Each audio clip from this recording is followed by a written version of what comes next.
Good evening and welcome to Everything Vaguely Paranormal. I am Ryan Roberts and these are my partners in the paranormal, Mr. Blake Smith and Miss Shelley Pruitt. How are you guys doing tonight? Pretty good. We in my neck of the woods tonight. I know, man. This is going to be pretty close to where you live currently. This is roughly about, I think it's about an hour and a half from where I'm at. Yeah, roughly. Something like that, give or take. Been a minute since I've been up that way. Shelley, how are you? Oh, you know me. I'm always fabulous. We're talking a big old hairy creature man. She's happy tonight. Yeah, it sounds like we're not, kind of and we're not talking about me. I dated ones that were way furrier than him, so it's fine. Now, Blake. So, for those who don't know, we're talking about the Fouke Monster, aka the Legend of Boggy Creek. Fouke Monster. Well, whatever you want to call it, Fouke, potato, tomato. There ain't no whatever. potato, my friend. It's a big old hairy man. Big old hairy monster. So, quick question for you, Blake. Did you grow up hearing about this story being so close to it? I actually did. My mom actually is kind of intrigued by this story. So really, between her and other local people, yeah, absolutely. I mean, this is something that, East Texas is pretty, like, if you ask anybody, like, hey, where do I go hunt Bigfoot? I mean, they're going to tell you certain areas, the Pacific Northwest, Oklahoma. East Texas actually makes that list. It does. So that Texarkana kind of area is pretty rife with the Bigfoot, Fouke Monster, Boggy Creek legend. So yeah, I definitely heard about this. And I'm excited. So we've got to get there and do some looking at some point, but we're going to go ahead and jump right into the story because we got a lot of information to go through tonight. But go ahead and give you a little bit of background on where this monster is and where it resides, and we'll go ahead and get started with it. So, Arkansas is a state full of natural beauty, covering vast sweeping landscapes with an abundance of rich habitats, from the mountainous peaks of the Ozarks to the swampy lowlands in the south. Throughout the dense forests and along the mighty rivers, the state is an outdoorsman's paradise. Teeming with wildlife, only containing a few major cities, the state is mostly natural. One of these communities is the small town of Fouke, Arkansas, located in Miller County, about 15 miles south of Texarkana. It's bordered on the south by the Red River and the Sulphur River to the west. The infamous Boggy Creek flows off of the Sulphur River and winds through rural areas, wetlands, and cypress breaks of southeast Arkansas. Surrounded by pine forests and other heavy vegetation capable of concealing any and everything that wanted to be hidden. And perhaps something did want to be hidden and not disturbed. A lesson the Ford and Taylor families would learn all too well on May the 1st of 1971. I hear like a dun dun dun coming in right there. Like that's like perfect timing for that. Or like the Law and Order. Doon doon. These are their stories. So the Ford and Taylor families had just moved to the north end of Fouke, about 5 miles from Boggy Creek. The family had only been in their new home for about 5 days when they would have a terrifying encounter that would change their lives and cement Boggy Creek, Fouke, and the Ford family in the annals of cryptid history. Listen, you just say it. You just say it however you want to, my friend. We'll let you look like the idiot, and we'll look perfectly fine. Don't worry about it. I could never look like an idiot. The hell with both y'all. I'm gonna say the boogeyman. The boogeyman. Shortly after sundown, the family was settling in for the night, and everyone had made their sleeping arrangements. Elizabeth Ford had fallen asleep in the front room. However, her slumber didn't last very long. She was suddenly roused from her sleep. When she cracked her eyes open, she noticed the curtain on the front window was moving, and a large, hairy paw was sticking through the front window. In her altered state, she thought it was a bear paw. Sorry, you just cracked Shelley up. Shelley just got a great visual in her head. Just the paw reaching through. Paw just like.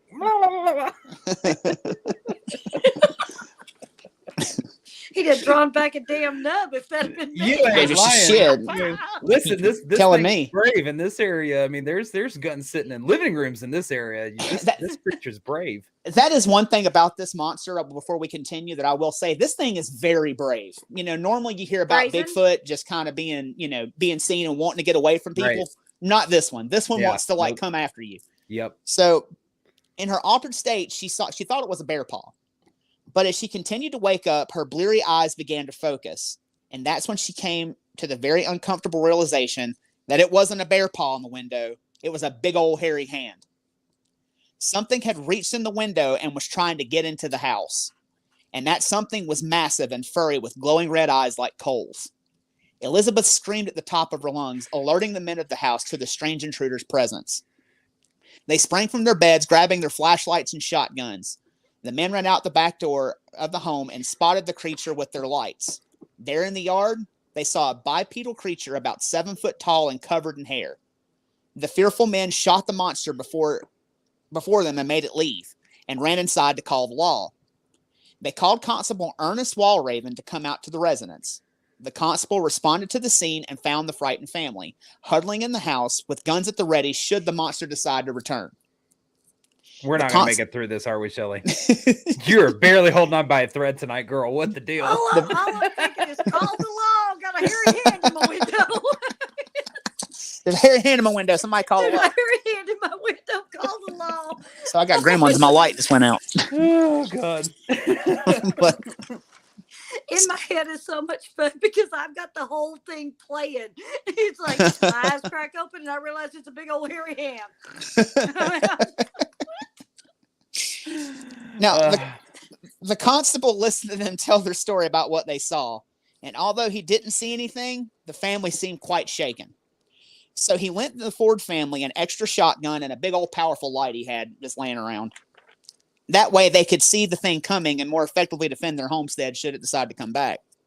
And with that, the constable just kind of left the residents and left them to fend for themselves. He wasn't sticking around. He didn't care to see it.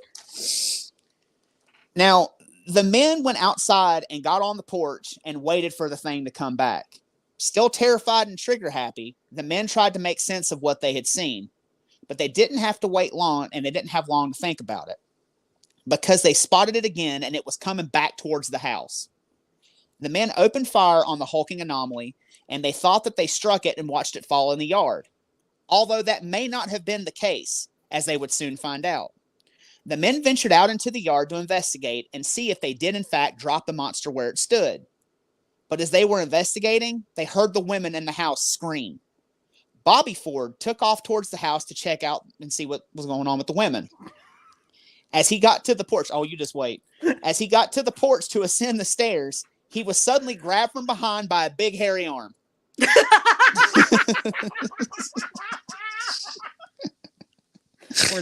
We're never going to make it through this episode, guys. I go ahead and apologize for my friends. I am the only serious one on this channel, and you two are acting a fucking ruckus. Acting a ruckus? What? Yes. Go ahead. So It's just the way he said it. He got grabbed by a big old hairy arm. Sorry, that just made me laugh the way you said it. The arm came over his shoulder and pulled him backwards. And he was pulled backwards. As he was pulled backwards, he and the thing that grabbed him went to the ground and began tussling and fighting tooth and nail. Bobby said as he was fighting, whatever it was, he noticed that it had big red eyes about the size of $50, and it was breathing very heavy as they fought. Bobby said the only thing he could think about was getting away from this thing. And after a hell of a fight, he was able to break away and run into the house, slamming and locking the door behind him. Everyone then watched as the beast got up and ran into a field next to the house and deep into the southern night. The family again called Constable Walraven to come out to the house. At about 12:35 a.m., the constable responded to the call. The family was again clearly shaken. This monster had not only come back once, but it came back twice, and it seemed to have no concern about shotguns being fired at it. But the constable searched the property again high and low to see if he could find this thing. But he didn't, and he didn't find any sign of the creature. However, Bobby had minor wounds and was in a state of shock. He just tussled with a Bigfoot on the ground. I think I would be too. So he was taken to St. Michael's Hospital where he was treated and released. The next morning, the How do you family explain those injuries to the doctor? I fought a Bigfoot, and I guess That's not. He fought been a on a Bigfoot. 72-hour psychiatric hold if he just said that. Damn it, Bobby. damn it, Bobby! I told you to stop going out there in the damn yard and trying to fight the Bigfoot.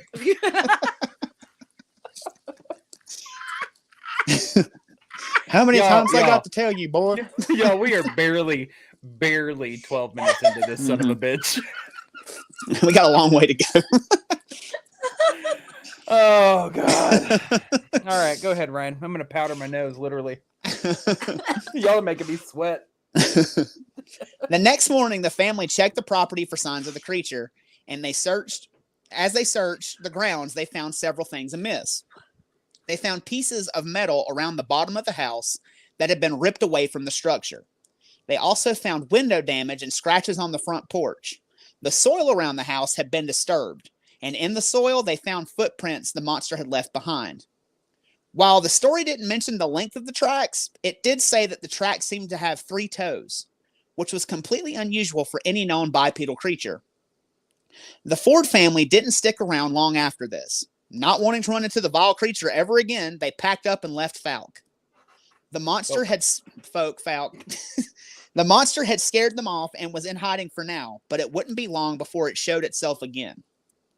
A few weeks later, after the Ford incident, Mr. and Mrs. D.C. Woods and Mrs. R.H. Sedgrass from Texarkana were driving down Highway 71 about 7 miles from the Ford home, when suddenly they saw a thing with long dark hair run upright across the road in front of them and disappear into the woods. Mr. Woods hit the brakes because he thought he was going to hit the thing, but it moved so fast it dodged the car. The three witnesses described what the creature looked like to Jim Powell. Jesus Christ, Shelly. What did she do this time? She's over here dancing on her screen. I mean, No, I was dodging. Suddenly he's like got the grace of a ballerina and the moves of a ninja. Oh no, I missed the car. You ain't gonna hit me. So the 3 witnesses described what the creature looked like to Jim Powell, a writer for the Texarkana Daily News. They said it looked like a giant monkey and ran while swinging its arms. They all said that they had heard of the Ford incident, but they thought it was a giant hoax.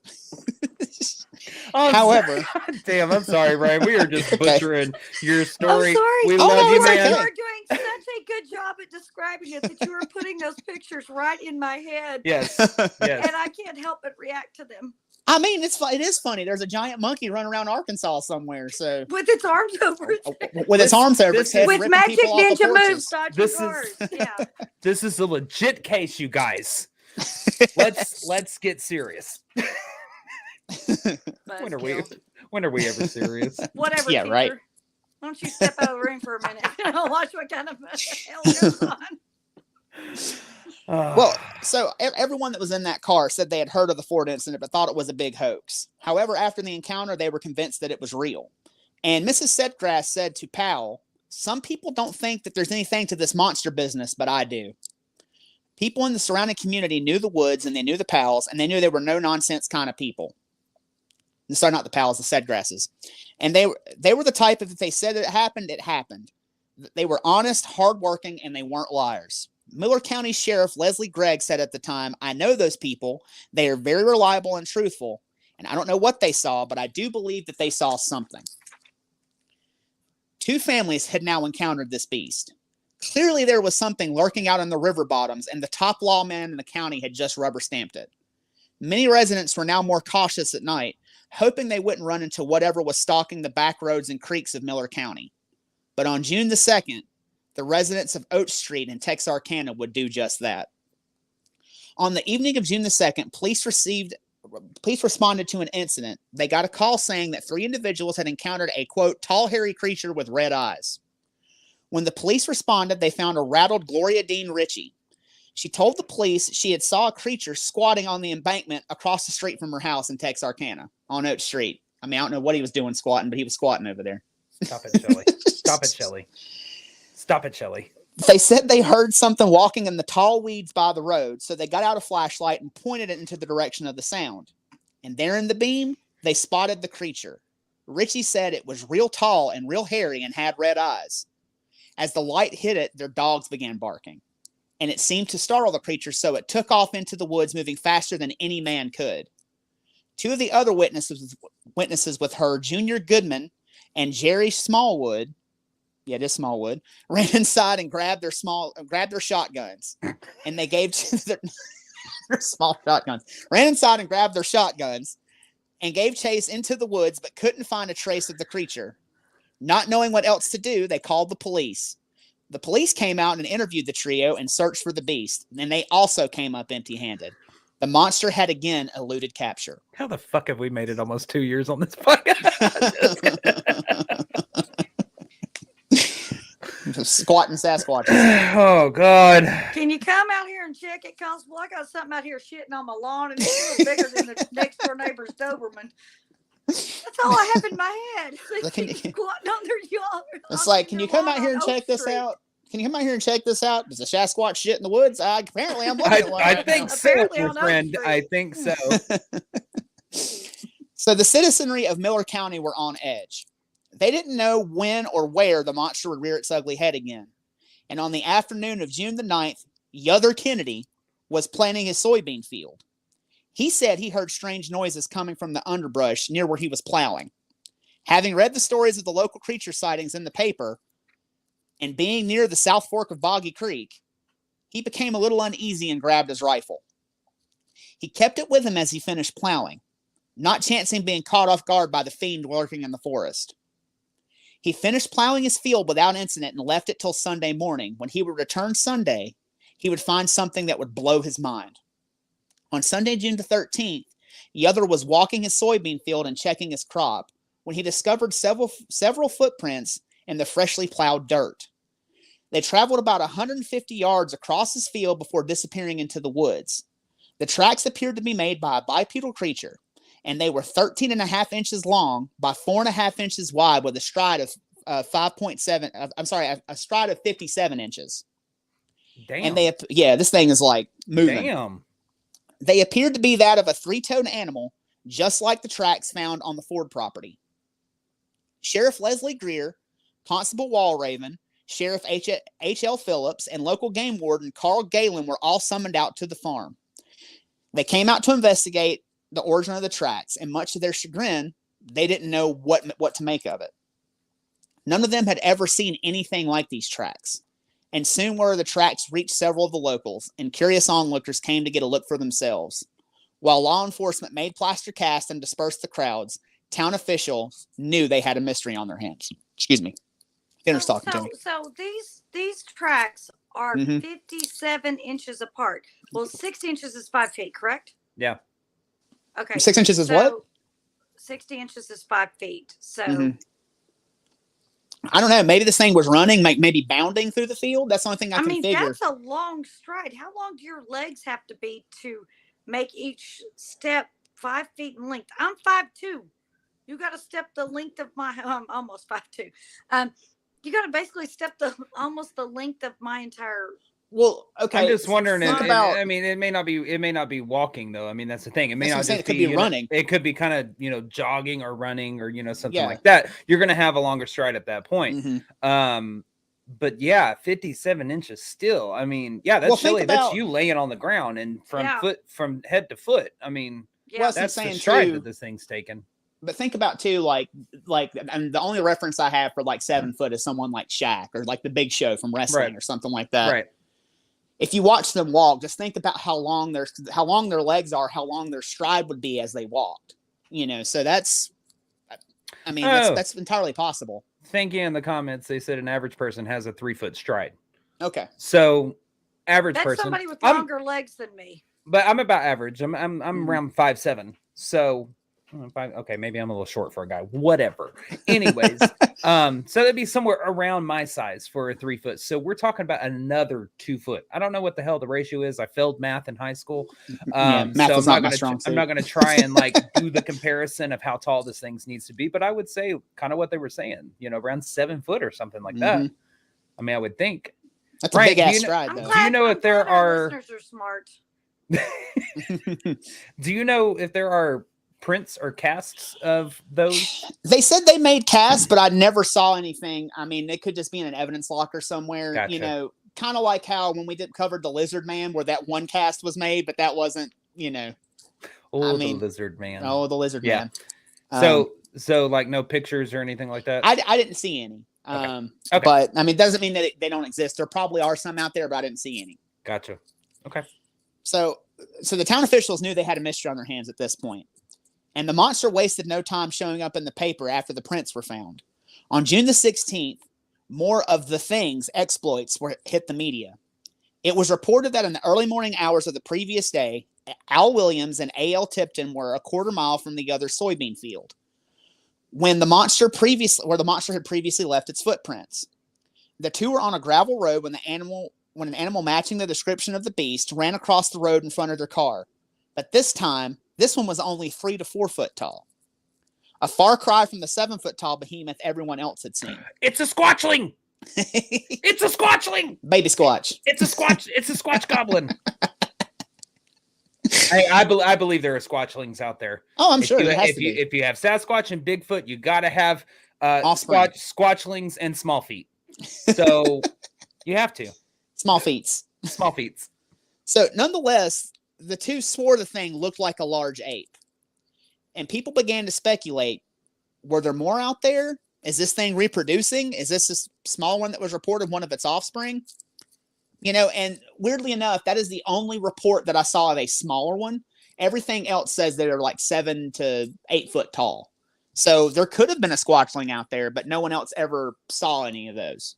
Maybe they're all assuming that what they saw was male. It might have been female trying to get food for a squatchling. And I mean, it could be. You know, mamas, whenever their baby needs something, guess mamas what? Get pissed. Oh, yeah. Mamas get freaking pissed. I don't care what species it is. Absolutely.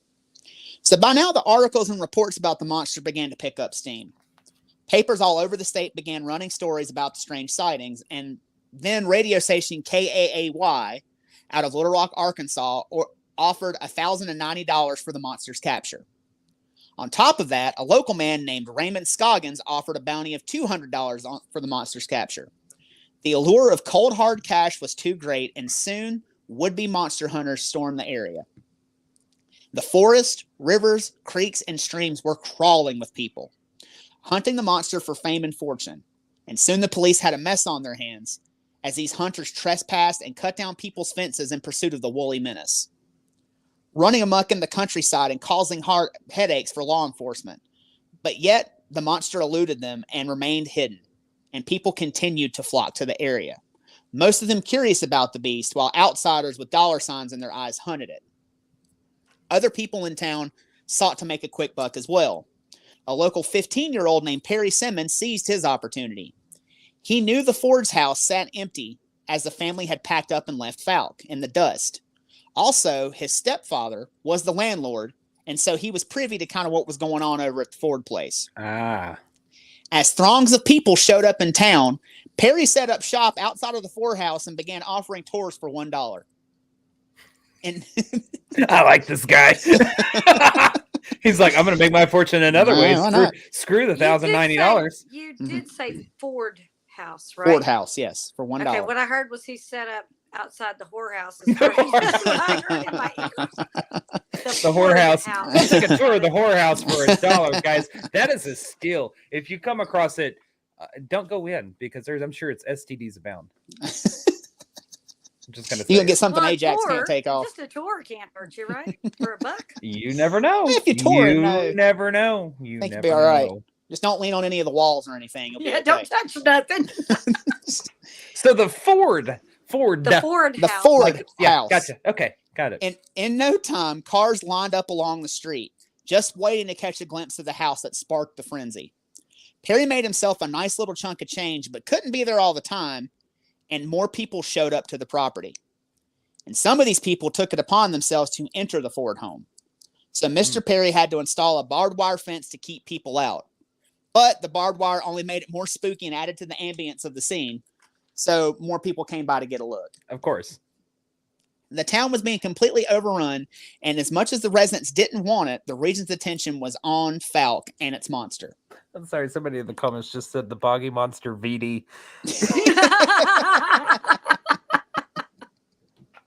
Don't get in that creek. Oh, man. That sounds similar to what we were discussing on the pre-broadcast on Patreon. Just a little bit. A little bit. Anyways. So monster fever was reaching its fevered pitch in Fouke, no pun intended. Old-timers in the area close by began coming forward with their stories. To them, the monster was nothing new. There had been reports of wildmen in the area dating back to the 1800s. A retired geologist recounted a story that his grandmother had told him about an encounter with a similar monster about 19 miles away from Fouke that occurred in Queen City, Texas in 1916. You know where that is, Blake? Shall do. All right. It is it's closer to the Louisiana border. Come down a little bit from Texarkana. You're going to be in between Jefferson and Texarkana. You're going to be close to Atlanta, Texas. Okay, so like deep East Texas. Oh yeah, like you're almost to the Louisiana border at that point. Okay. Yeah. All right. Well, his grandparents were returning home one evening in a mule-drawn wagon. It was a full moon that night, so they could see the wilderness illuminated around them. As they turned their cart onto the road, their mules began acting up. Grandfather thought maybe a snake or a small animal had spooked them, so he took a look and didn't see anything. Still confused about what his mules were scared of, he would find out pretty soon. Suddenly from the east pasture, they heard a high-pitched wail. Mules stopped cold in their tracks and reared up. The couple scanned the area looking for what made the horrible blood-curdling scream, and without warning, a tremendous shape emerged from the tree line. The geologist's grandmother said it was taller than a man and covered with long dark hair. And it stood completely erect, not slouching like an ape, and was coming right for us as if it was angry. Seeing no other way out of the situation, the grandpa pulled his rifle and shot the creature, but missed it. However, the concussion from the gun seemed to scare the monster, so it ran back into the woods. The grandpa was able to kick the mules into high gear and get back home, where they barricaded themselves inside the house and stayed up all night, wondering what the hell they had just seen. And that's some horsepower. Boo. That's my dad joke for the episode. You're welcome. Good night. Thank you so much for joining us. I quit. Don't be an ass, Blake. Go ahead, Ren. I heard it. Damn it, Shelly. I beat you to it. Another older man named James Crabtree recounted his sighting of the beast. In the summer of 1955 in nearby Jonesville, James, who was an avid outdoorsman and knew the flora and fauna of the area, went out into the woods one morning. He went down to the Sulphur River to run his trot lines and do a little bit of fishing. He was floating down the river checking his lines, and he looked up on the bank, where there he saw a huge hairy creature that looked like a gorilla. It had its feet in the water and was washing them off. While scared, James was also greatly intrigued, so he tried to float up on it to get a closer look. But the creature got up and stood straight up like a man and walked up into the woods. James was amazed. He had never seen anything remotely resembling this thing, and he had been in the woods his entire life. He didn't know what it was, but he was sure it wasn't a bear. James went back home and told his story to the rest of the Crabtree clan, and the tale became family lore and legend, and in 1965, another member of the family would come face to face with the thing. In 1965, 14-year-old Lynn Crabtree went into the woods to do some squirrel hunting. Having grown up hunting from an early age, the young man was a seasoned outdoorsman. He loaded up his 20 gauge with squirrel shot, and as evening fell, he went deep into the forest, close to Lake Crabtree, and waited for squirrels to come out. As he waited, he heard hoofbeats on the path to the lake, and he heard splashing in the water, which wasn't out of the ordinary. His neighbors had horses that would frequently get out and run through the woods, but then he heard a dog howling and bellowing. He thought maybe the horses had somehow hurt one of his dogs, so he was concerned and headed into the direction of the sound. But as he got closer, he realized the bellowing wasn't coming from a dog at all. Standing in front of Lynn was a gorilla-like beast with long arms. It was about 7 to 8 foot tall with reddish-brown hair that seemed to be about 4 inches long. Its face was covered in hair, and only its nose was showing, which was dark brown in color, flat, and close to its face. It seemed aggravated and stopped suddenly when it noticed Lynn. Both man and beast stood in silence, staring at each other. Lynn shakily raised his shotgun at the creature. It was a mere 30 feet away, but didn't react to the gun being drawn. As it started walking towards Lynn, Lynn yelled out a warning that he would shoot if it didn't stop. Yet the creature continued its advance. Lynn aimed for the creature's head and fired off a round. But it was to no avail. The creature kept coming. Lynn shot off 2 more rounds directly at its face, but again it had no effect. Realizing this thing was not going to stop, Lynn turned around and sprinted home, hoping whatever this thing was not on his tail. He burst through the door and looked like he had seen a ghost. When he calmed down, he told his parents what occurred in the woods. His father, Smokey Crabtree, immediately went to the location in the woods because he wanted to see for himself if he could see the thing. As he got to the site, he saw evidence of shotgun blasts, hitting trees about 7 to 8 feet, but curiously enough, there were no spent shells. Had this thing taken the shells? Smokey was puzzled, but believed his son. Lynn was known as a stand-up kid, and he wasn't a liar. Whatever was out there scared the daylights out of him, and it was a while before Lynn ever ventured back into the woods. Word about Lynn's story got out, and other residents in Jonesville felt safe and felt like they weren't alone, so they started coming forward with their stories. One of them was Mary Beth Searcy. She, her mom, and her older sister and her niece were all home one spring night. Her older sister went to sleep with her baby niece while Mary stayed up. It being a spring night, the air was cool, so Mary opened up a window. Her sister asked her to put a sheet over the window so the baby wouldn't catch a cold. So Mary grabbed a sheet and went towards the window, and as she did, she looked out into the yard where she saw a large hairy creature on 2 legs walking like a man. Mary Beth screamed and alerted the other women. The beast walked into the woods, but the women all spent the night awake, terrified the beast would return. What are you laughing at, Blake? Nothing. Did they leave the window open? I don't know. It didn't say. They said they just all kind of like stayed up, kind of huddled together, hoping it wouldn't come back. I am animating your story over here to add to the effect of, a possible hand coming in, And... I didn't know what you were doing. I actually was behaving. I was not. Go ahead, Brian. So the beast was spotted scantily throughout 1965 and 1966, but in 1967, Charlie Walraven was driving down State Road 9 when suddenly a man-like creature darted out in front of him in the middle of the road. It was only visible for a few seconds, but it was hairy and on 2 legs, fitting the description of the monster everyone had seen in Jonesville. With all of these old stories floating around and monster fever in full swing, the town was ripe for the picking. The monster in the surrounding area had all the ingredients for a movie, and Charles B. Pierce was the man to piece it all together and produce a horror classic. Charles B. Pierce was a native of Hampton, Arkansas. He was interested in film from an early age and made 8mm films with his friends. And by his 20s, he was working as an art director for KYAL in Shreveport. Eventually, he would be a weatherman and host a cartoon show on the station. That's called K-Y'all. K-Y'all. Can you pick that up in Longview? No, I'm just totally pulling this out of my ass. K-Y'all. You said K-Y-A-L. I was like, I was glad at first. I'm glad at first you put the A-L on the end of that, because at first I was like, whoa, this story's about to take a weird turn. But no, I'm pulling that out of my ass, man. It's K-Y'all. It's K-Y'all station. Stupid. In 1969, Pierce moved to Texarkana and opened an ad agency. Being proficient with a camera, he started filming local commercials for several local businesses in town. Most notably, Ledwell & Sons Enterprises, a company that built 18-wheeler trailers and farm equipment for the surrounding area. And this company was a company rife with cash. Pierce, like everyone else, read the stories about the monster sightings in the paper. And as he read, he thought to himself, this would make a great movie. So he conceived the idea of making a movie about the goings-on down in Fouke. But he decided he needed a wealthy backer to finance the film. Good job, Brian. Fuck you. He needed a wealthy backer to finance the film. And he knew just the man, Mr. Ledwell. He told Mr. Ledwell his concept for the film and said, quote, he wanted to make a movie about that booger that keeps jumping on people down in Fouke.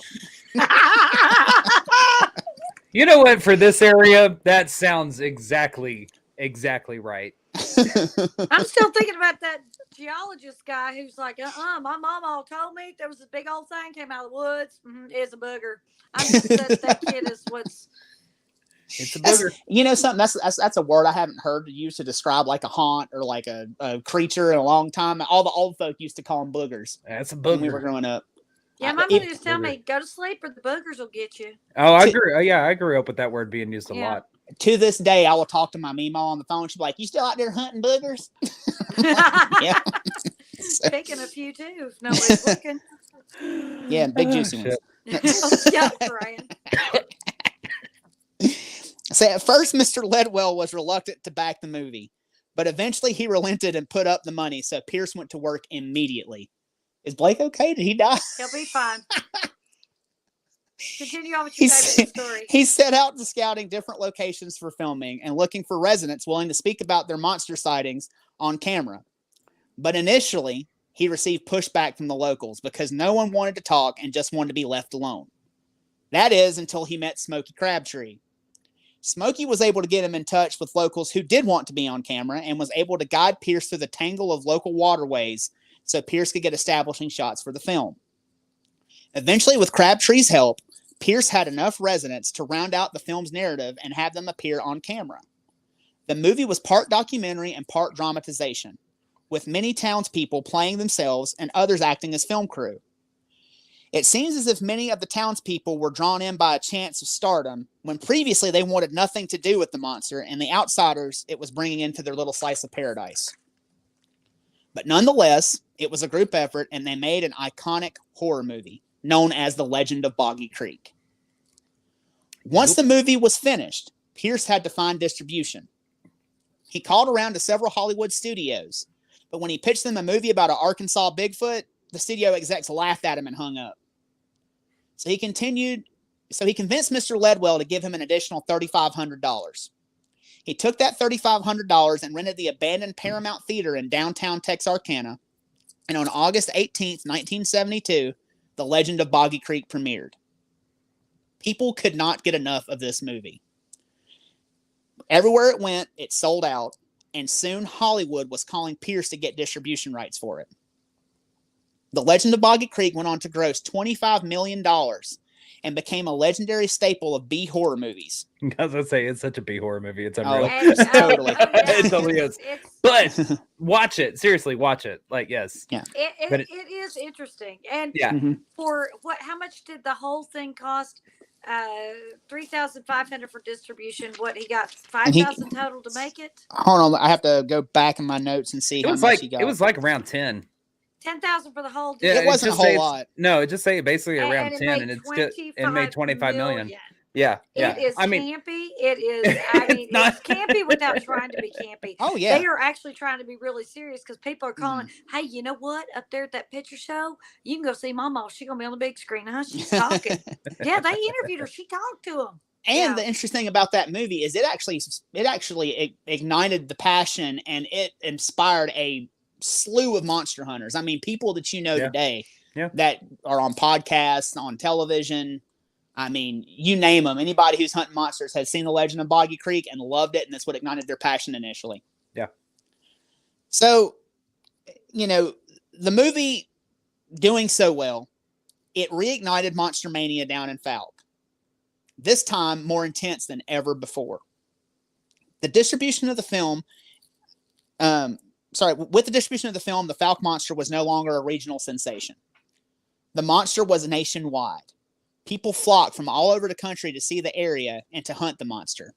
And just like before, the town capitalized on the attention. The owner of Boggy Creek Cafe, Bill Williams, added new monster-themed items to the menu, such as the three-toed sandwich and the Boggy Creek breakfast. I'm not eating any three-toed. I don't know if I can eat a three-toed sandwich. I don't give a crap. I think I'm good on that. Chicken strips on a bun? I mean, probably. Okay. Willie Smith started selling money clips, ashtrays, keychains, and license plates, all bearing the monster's image and engraved with, quote, "Home of the Fouke Monster." A 45 was even released with a song all about the monster, so the music lover could get a piece of the action. While the town and local commerce seemed to be benefiting, the people who were actually involved in the story were not. While Pierce became a millionaire, many people who acted in the film received squat. The only thing they received were more unwanted visitors, as monster hunters and tourists camped out on their front lawns, hoping the monster would come by and pay a visit. Like in previous years, trespassers cut fences and trampled crops in farmers' fields, making it harder for these poor people to make a living. It seemed as if the people who lived through the terror were getting the raw end of the deal while everyone else prospered. But even the cash cow the monster was milked dry eventually. The frenzy died, and people left. And for a while, so did the reports of the monster. Until an unseasonably warm day in 1981. On February the 20th, 1981, 15-year-old Terry Sutton dug up a bunch of worms in his mother's garden. He put them in a can and grabbed his fishing pole. He wanted to take advantage of the beautiful weather, and so he went down to his family's pond on their property near Jonesville. He got down to the pond and got into a little john boat that his father kept out there. He rowed the john boat out into the middle and began fishing. After a while, he heard bellowing and movement in the brush on the shore. But he didn't think much of it because he thought it was his uncle's cows who had gotten out and were walking around in the woods.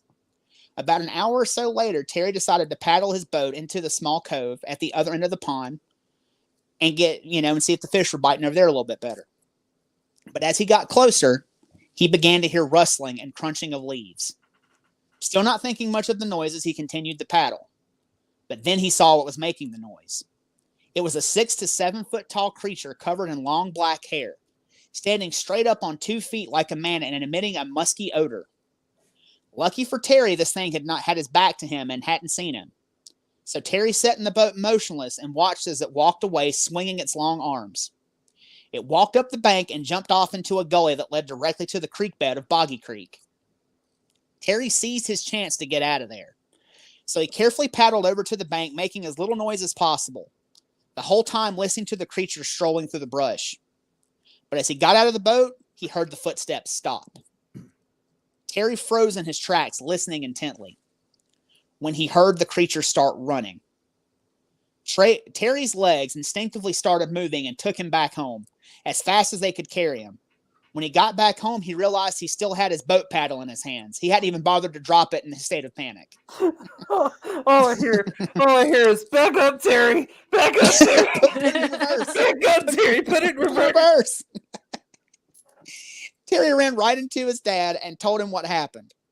So his dad grabbed his .357 Magnum and a flashlight, and the two went back to the scene and searched for the monster. They both smelled a distinct rank odor and heard something running through the woods, but never saw hide nor hair of the monster ever again. Again, it had eluded capture. A few months later, after Terry's sighting, Jerry Wayne Scoggins had his run-in with the beast.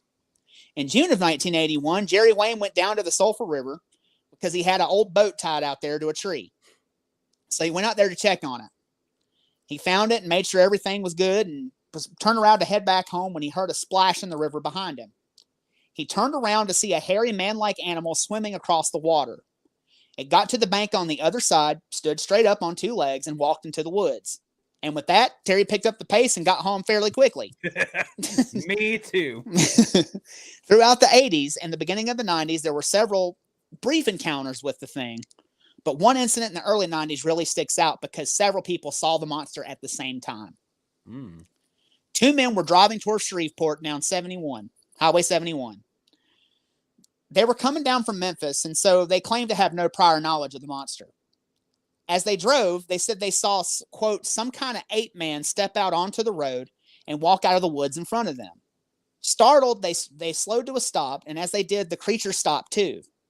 And it stood on the side of the road staring at the 2 men. As it was stationary in the headlights, the men could see it was 7 foot tall, standing upright on 2 legs and covered in dark hair. They didn't know what it was, but they definitely knew it was not a bear. A few moments later, a car containing a couple came from the opposite direction. They too stopped to observe the ape-like beast on the side of the road. As the 4 individuals stared in awe at the unknown animal, a semi-truck pulled up beside the couple, and the semi-driver couldn't believe his eyes either, so he also stopped. After a few minutes of the Mexican standoff, it ended, when the creature ran for the trees at an incredible speed and disappeared into the night. All 5 adults got out of their cars and discussed what they saw, and decided to report it to the authorities. Clearly something was still lurking out there, but no one knew what it was, and no one really had a lot of physical evidence to support the existence of whatever it was out there. However, a couple of men near the Texas-Louisiana border thought that changed in 1991. On November the 7th of that year, James Mackey and a friend were walking his property in Karnak, Texas. Blake, you know where that's at? I know exactly where Karnak, Texas is. Karnak is going to be just a little bit north of Marshall, Texas.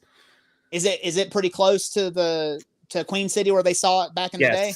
Okay. Yes. Yep. So it's essentially the way you're going to be going is if you go I-20 goes all the way across the state. So you can see on the map that just got pulled up. You can see Longview there. Just to the right of Longview, right before you get to the Louisiana border, you're going to have a city called Marshall. Just above that and off to the east a little bit, you're going to have Karnak. Just above Karnak is Queen City, Atlanta, and then you get on into like Texarkana and stuff like that. So this thing, I mean, we know it's sited around that area, but it's staying pretty localized to this little small area. Yeah, you're really within maybe 8 to 10 county corner of the Arklatex. The what? The Arklatex. What's that? Some kind of spaceship? You ain't ever heard of the Arklatex? No, I've never heard of the Arklatex. I know what it is, but it sounds like a damn spaceship. Drop that goddamn map. Drop that map, damn it. Arklatex. Think about it, Ryan. Think. I know what it is. I'm saying it sounds like some kind of spaceship. Jesus Christ. The SS Arklatex. Arklatex. Arkansas, Louisiana, Texas. Come on, my man. No, really? No, dude. I know it just sounds weird. Anyway, when the men suddenly say they're in Karnak, Texas, walking around, when suddenly the men discovered the remains of an animal they had never seen. So Mackey contacted the sheriff's office and they sent out Captain Frank Garnett. He responded to the call and took a look at the bones, but he couldn't figure out exactly what they were. So he arranged to have the bones picked up the next day in order to get a positive ID on the strange specimen. But Mackey's nephew decided to take the bones down to Vivian, Louisiana for safekeeping just in case they had the remains of some sort of unknown animal. Mackey's nephew knew the legend of Boggy Creek and knew the area was full of strange creature sightings. He thought maybe he might have the remains of one of these creatures, so he called Smokey Crabtree to come down and take a look at it. Good old Smokey. Good old Smokey. Smokey came down and looked over the remains. He was so enamored with the bones, he decided to work out a deal with the teen. Both he, Smokey, and another unnamed individual drew up a contract and signed it, splitting ownership of the specimen 3 ways.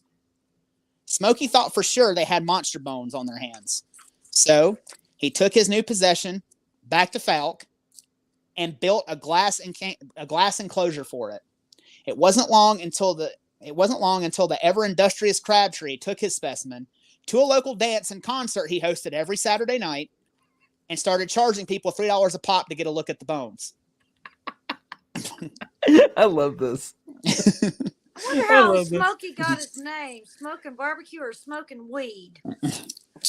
I don't know. I'm going to let you take a very educated guess on that, Shelly. Maybe a little column A, a little column B. I don't know.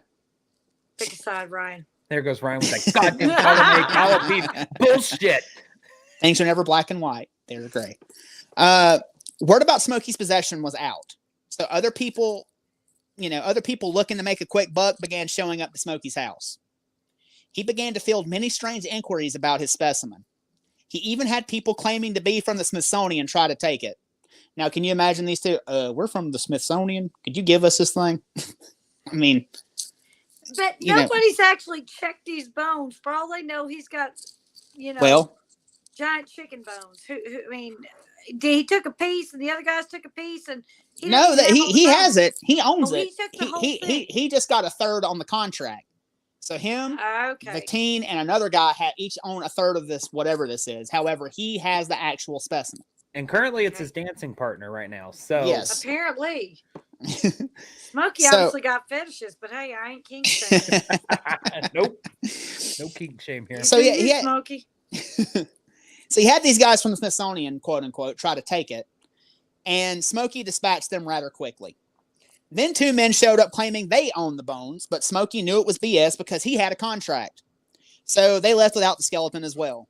Smokey quickly tired of the unwanted attention, so he stopped showing the skeleton publicly and packed it away in his barn. But poor Smokey may have gone through all of this trouble for absolutely nothing, because the source of the strange skeleton was found. A story published in the Marshall, Texas newspaper, the Marshall News and Messenger, on December the 11th, 1991, laid it all out for the public to see. According to the article, Captain Frank Garnett determined what it was that he was looking at. That's the sheriff, right? Yes. It was not a monster skeleton at all, but it was the skeleton of a Siberian tiger. Captain Garrett had done his legwork and had solved the mystery. He found out that the skeleton originated in Jefferson, Texas, from a person who raised exotic animals, and this person sold the tiger that he had to another person in Jefferson, Texas. And while in that person's care, the tiger ended up getting sick and dying of pneumonia. So when it died, they sold the tiger to a local taxidermist. The taxidermist took the head, the skin, the claws, and everything that he could from the dead animal and dumped the remains on James Mackey's property, where it was discovered and called in and ended up in Smokey's possession. And while the mystery of the monster bones may have been solved, the mystery of the Fouke Monster still wasn't. People were still having sightings. This is small town business stuff right here, guys. This is how we do it in my neck of the woods. And what looks like an animal that walks on. Well, you got to think though. Hold on. I got to come to my people's defense for a second now. Because Arkansas, shut up. I'm from East Texas. Not close enough. We like step relative families, whatever they're called. Anyways, brothers, they're cousin brothers. Exactly. And mind you, my entire grandfather's side of my family is from Arkansas. So, anyways, that explains a lot. I know, doesn't it though? No. Okay, so you find a skeleton, right? Got it. It's just in the woods, all this stuff. You're like, what the hell is this shit? You start laying it out on the table. You may not know that it walks on 4 legs, and you may be laying the skeleton up, like a tiger standing up, with the paws down to the side, essentially, which could look like a bipedal creature. So I'm gonna give them benefit of the doubt on this. Well, and these people are people of the land, and they know what the flora and fauna are. And when you see something like that you've never seen before, Siberian tigers are not native to Texas, and you see the remains. What else? I mean, someone who knows the legend, who kind of has seen some stuff, they might think that might be where their mind goes initially. So who knows? I really give people credit for being smarter than what they are, but continue on with your fabulous story. I mean, me too, but still, these people, you don't know, some of these people are seeing dollar signs. Some of these people are That's what they were seeing. They knew it was a damn cat. They're like, let's see if we can pass this thing off as a big old ape man. But I don't think if you're from East Texas and have never seen tiger bones, I don't think you're going to know what tiger bones are. You're going to say, I don't know what the hell that is. It's the big feet. I'm telling you, it is the big feet. You know what? The structure of the foot should have given it away because tigers don't have the paws were taken, remember? The paws were cut off. Mm. The paws and the claws and the head and the skin were taken. So there were no feet or hands to go off of. So these people didn't know what they had. My people is smart. You leave them alone, Phil. SMRT smart. Yes, we are. Trust me, I'll leave them alone. So while the mystery of the monster bones may have been solved, the mystery of the Fouke Monster still wasn't. People were still having sightings. On a cold night in the winter of 2000, a group of men went coon hunting right outside of Fouke near Mercer Bayou. One of the men got separated from his friends as he followed his dogs deep into the swamp. The man found his dogs after they treated a coon down by the water. So he grabbed him up and started walking back across the swamp to catch back up with his friends. When he heard something walking in the water, he thought it was one of his buddies, so he shouted out to it. But the only response he got was a growl. The man also noticed a distinctly pungent odor in the air, and his dogs started whining as if they were scared of something. So the man kept walking across the swamp, feeling uneasy. As he walked, he heard the walking behind him again. So he stopped and turned around to see what it was. Behind him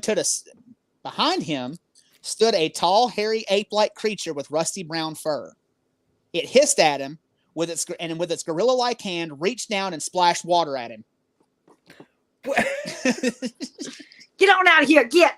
Go on, get. The man took off running and heard this thing running behind him. The man eventually quit running and caught his breath. After a while, he continued to walk out of the swamp. But the whole time he was walking, he could hear noises behind him, just far enough away so this thing let him know it was stalking him out of the swamp. Eventually, he heard it make a noise and move through the swamp away from him and swim across the bayou. Relieved, the man got back to his truck and thanked his lucky stars he had made it and refused to ever go back out to Mercer Bayou ever again. The monster continues to be cited to this day. Any Google search will yield numerous stories of people's peaceful afternoon being ruined by a sighting of the fur-covered terror. It's obvious to me that something we don't quite understand stalks the woods of southeast Arkansas. So if you go to the bottoms and the swamps hunting, beware, because you may be the one being hunted. And you may become part of the legend of Boggy Creek. Dun, dun, dun. That's my new superhero name, the fur-covered terror. So I'm going to add to your story real quick because I will tell you. I will tell you of a local legend that really, I mean, you can find here and there, like on the internet and stuff like that. But it goes by a couple of names that I've come across. I have heard this story for quite some time, so I'm going to try and just tell it from memory real quick.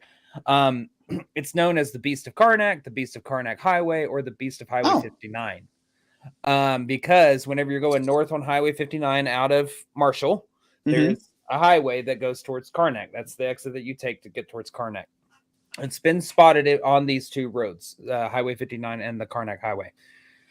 There is the legend of this beast that essentially nobody, well, I mean, I'm sure people have probably had their stories about seeing it in the woods, but a lot of these stories that I have heard happen with cars that are on the road. They will be going down these highways late at night, or wee hours in the morning or something like that. And they'll just be driving. All of a sudden they will look out one of their windows or behind there or something like that. And there is a 6 to 7 foot tall, hairy beast that is running at the speed with these cars with red glowing eyes. And no matter how fast these cars try to go, this beast is keeping up. Really? Yes. And it's kind of like Mothman. How a like little it chases bit, cars with a red little eyes. bit, yeah, a little bit, but it ties into the Fouke Monster lore and legend and the story of that. Because not only has, with it being in East Texas and all that kind of stuff, but the similarities between the two, I think they're probably the same cryptid, if you will. Probably. They just go by different names depending on the the locals that you talk to, stuff like that. So I have had a couple of people ask me, like, have you ever gone to see the Beast of the Karnak Beast or whatever? No, I'm good. I don't want to test that theory. We'll go. I do. Okay. Let's do it. Okay. Yeah. I mean, but that kind of makes more sense. Pull up and meet Bigfoot. I'll get you. You ain't seen Beast. Well, that kind of makes more sense about them thinking they had something in Karnak whenever they found that skeleton. I did not know about that. So that makes more sense as to why they thought they may have had something. I've heard it, like I said, I've heard it multiple names. The Beast of Highway 59 or the Highway 59 Beast, the Beast of Karnak Highway or the Beast of Karnak. I've heard multiple reiterations of it, I guess. That's awesome. But yeah, I can just see it now. Headlines read: local paranormal group strung up by toes, left without any clothes, hanging from trees by hairy beast with red eyes. By furry terror. by super furry terror. The woolly menace. The woolly booger. One of them, they're woolly boogers. Now, I want to say really quick before we get into discussion, I do want to thank Lyle Blackburn because I read this book, The Beast of Boggy Creek by Lyle Blackburn. Yep. So many good stories in here. And if you want to read more about this, because he goes way more in depth than I did, pick up this book. It is fantastic. But thanks, Chad. Ghost Geeks. He said vaguely naked paranormal.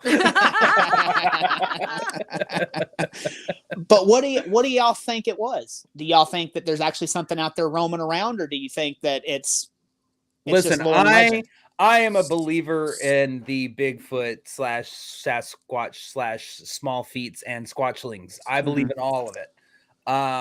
So yeah, I mean, I definitely think that we've talked about this. I'm going to say what my thoughts on it are. We are tearing up where they live. We are deforestation bullshit, that you want to talk about.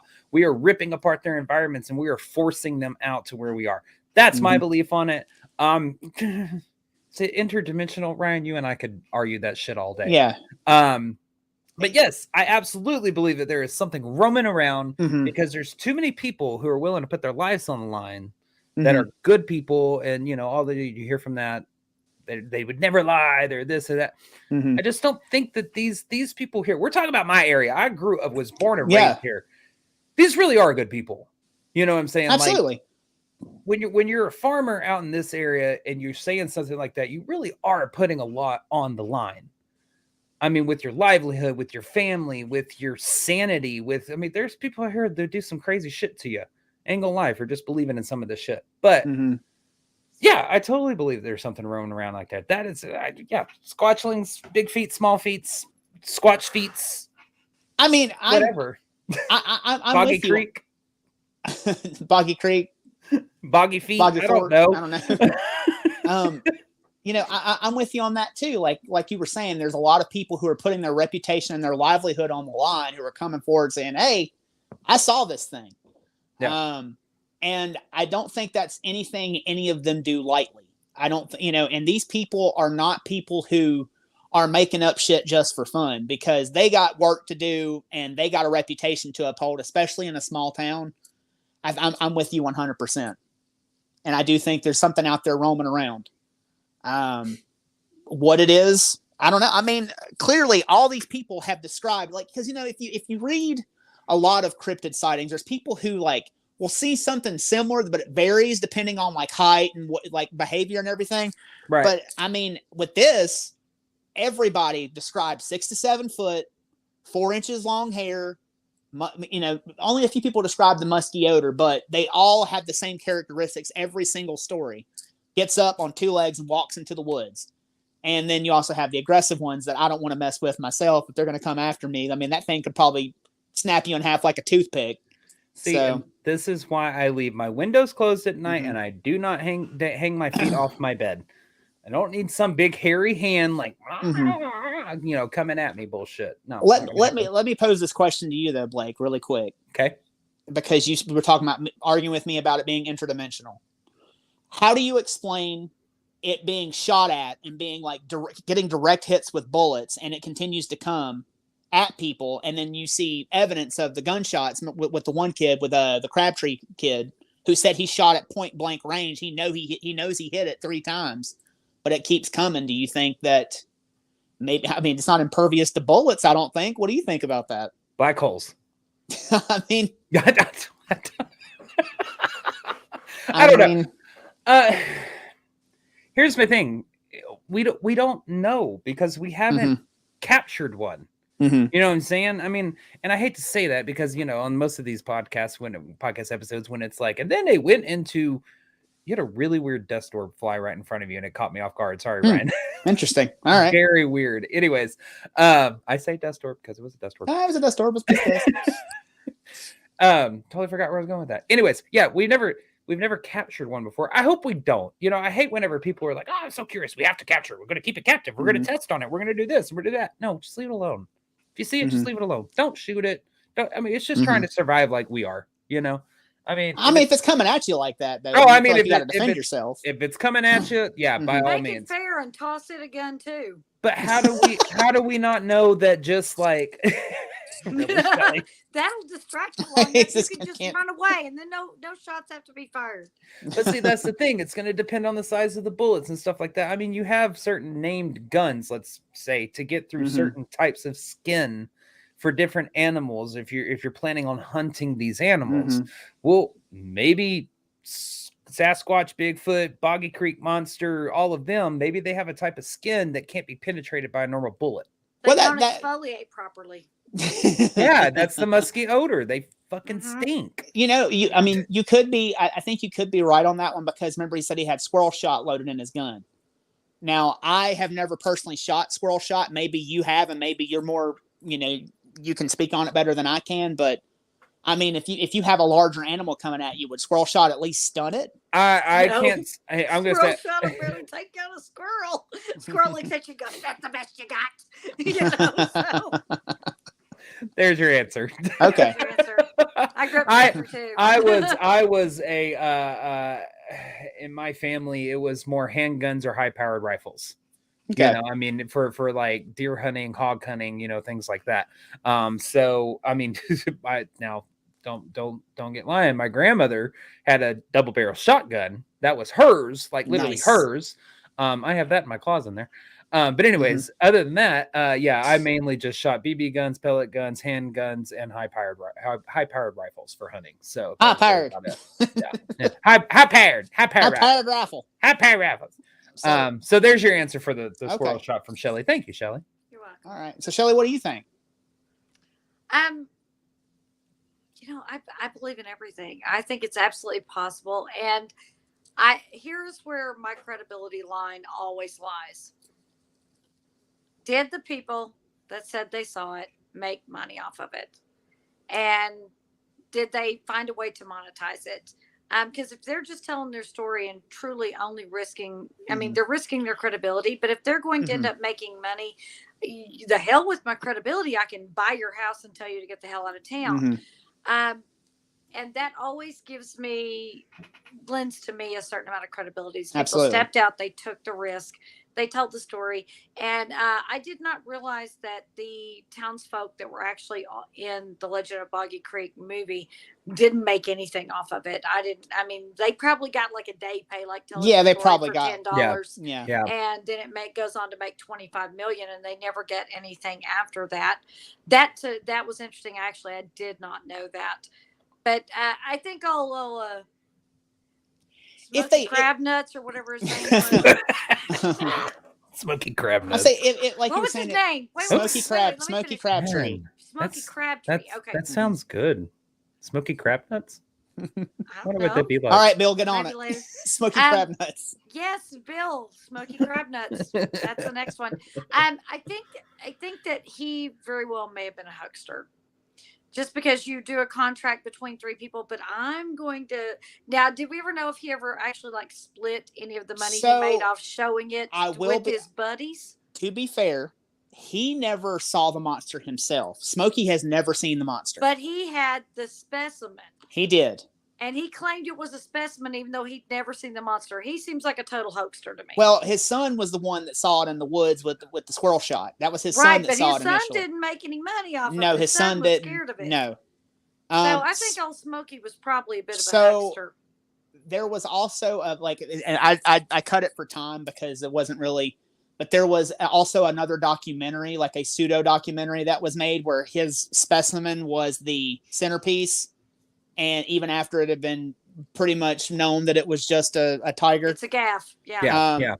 And I don't recall him ever receiving any money out of that either, because it just didn't really go anywhere. There was, it's one of those in the book he was talking about. It's a rare documentary that even like cryptid hunters search for because they want it so bad, and it's so hard to find. You can't ever find it. But he, to be fair, you're talking about them not getting any money for Boggy Creek. I think you're right. I think that they did receive maybe day pay. Or maybe, I don't think that they ever received any. If they did receive any royalties off of it, it was like a very, very small amount. Whereas Pierce, I don't blame him. But the dude saw an opportunity and made his. No, I totally think if you have an opportunity to capitalize on it, it doesn't hurt anybody. Yeah, go for it. Make your money. If you're smarter and think of it first, go and do it. So, but I think that my opinion on it is that I believe it's possible.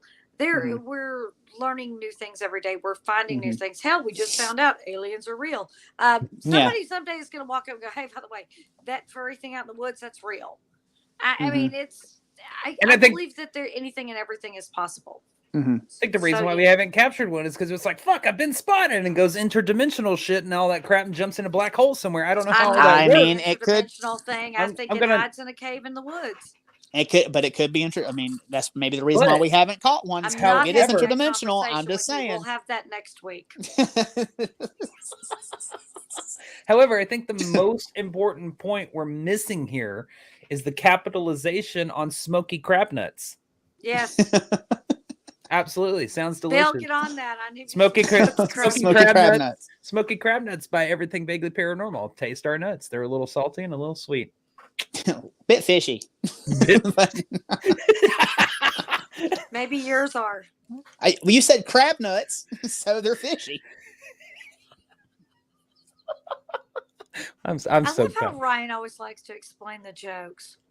I know, Brian. Just let them sit, No man. need. Just let it sit there. The I am. the uncomfortable silence is way funnier. I am so glad we are Mhm. 100% professional all the time on this Professional. podcast. It makes me happy. Final So that's thoughts? that's I was gonna say that's my final thoughts. I think it's out there. I think it's real. I think it's just because we haven't captured it or been able to do what man loves to do, capture and test all the bullshit on it, to be able to figure it out. So that's my answer for a lot of the things. I grew up hearing a lot of these stories in this area. It is local lore and legend, yes, but I do believe that some type of species like that does exist. I mean, to me, it just kind of has to.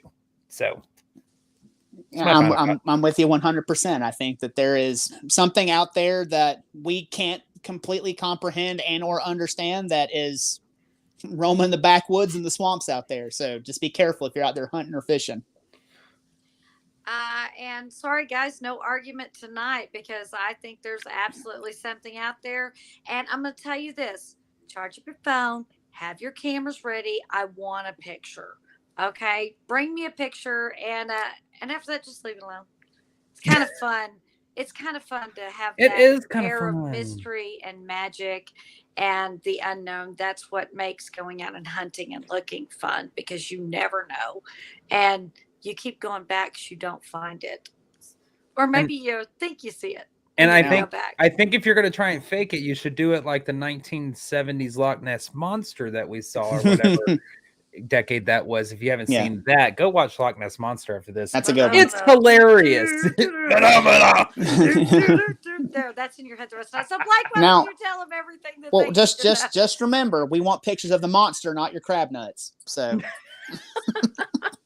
and on that note, we have got some announcements and we're going to do real quick. First and foremost, we know that we said the merchandise store is going to be coming this week. However, we're going to have to postpone 1 week because a couple of things got in the way. One of our people got sick. Some of the things aren't quite finished, but we want to make sure that it's perfect for you whenever it comes out. So if you can bear with us 1 more week while we get all the last minute things touched up, we will definitely get that out and get that going too. You will be able to browse through t-shirts, coffee mugs, hoodies, I don't know, but we may throw random crap in there, dog bowls, dog clothes. You never know with us. So it is coming.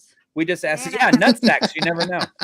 Second, make sure you follow our Eventbrite page so that you can be notified when tickets for events go on sale, as they are currently all sold out. But we do have one that is about to go on sale. I believe it's actually next week or the week after that, something like that. So make sure you go follow that Eventbrite page. We are going to post our link to our Facebook page tomorrow. This is going to have all the links to get you where you need to go, including all of our social channels. Make sure you're following us across the board to stay up to date on all the exclusive and tailored content we have coming to different channels later this year. Our Linktree link is also going to take you to our Patreon page, which is just $5 a month. And with that, you instantly get to stream well over 100 extra Patreon exclusive videos. And that is continuing to grow every single week. This includes pre and post broadcast Paracon speaking events, exclusive video casts, and behind the scene moments. And we are also currently in the planning phase of expanding the content you will be able to receive from our Patreon page. And that price is not going to change. So you're going to get even more exclusive content for the exact same price you pay now. And guess what? There is a 7-day free trial if you would like to go freaking test it out before you commit to $5. We recommend that. Absolutely. We act more ridiculous than we do on here for that. So also make sure you leave us a review as well wherever you can. The more you review us, the more we are pushed out to even more people, which in turn will allow us to bring you more and more content as we grow. Make sure to stay to the very last second of this podcast because we are going to replay last week's sneak peek. So if you missed it, stay to the very end. We got something fun coming up for you. And as always, any questions, comments, or stories you'd like to share with us, those can be submitted to us at the evppod@gmail.com. That is THEEVPPOD@gmail.com. Like, share, and subscribe. Make sure you hit that subscribe button on YouTube. Absolutely. Take it away, Ryan. That is going to be it for us this week. I want to say thank you to Brittany in the back for making us look good and for pressing all the buttons. And for Ryan Roberts, Blake Smith, and Shelly Pruitt, we will see you next Tuesday. Bye, y'all. Bye, guys.